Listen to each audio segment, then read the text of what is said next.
ewan ko, in this lifetime, lagi ko nasa checklist ko siya na sana makatrabaho ko siya. At nangyari na, and napakasarap ng experience na to, napakasaya kasi nga, yung pagsuporta dun sa character niya, nakita ko talaga kung paano siya nahirapan, kung paano niya ginawa tong character na to. At nag-enjoy ako ng sobra, nasuportahan yun para sa kanya. And I think this is probably one of the greatest roles na nabigay sa kanya sa mga pelikula. What makes his love story different? Makes his love story different. Kwento ko na lang yung pelikula.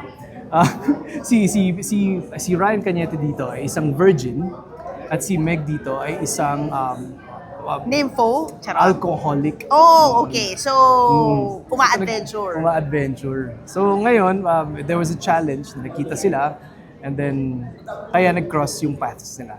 So, ang hirap magbigay ng mga... And then Ryan is siya yung standard ng love niya galing sa parents niya na kung sino yung first mo, siya na dapat yung makakatuluyan. Oh my gosh! Okay. So, ganun. So, it's a unique love story na it's funny. It's ano nga siya, parang nga siyang romantic dramedy. Ganun. And yeah, I can't wait for everybody to see it. Yeah, and right now, ano yung parang mga pamantayan mo to choose your projects, JC?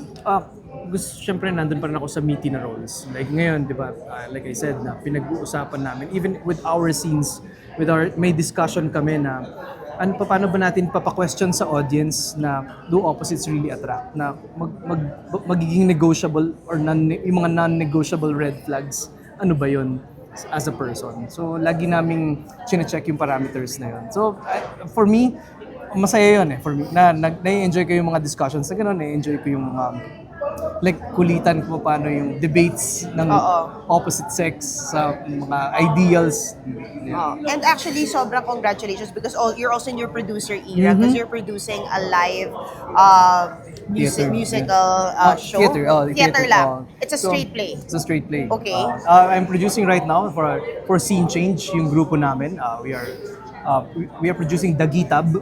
Pelikula ito ni Giancarlo Abrahan nung Cinemalaya. I'm not sure what year.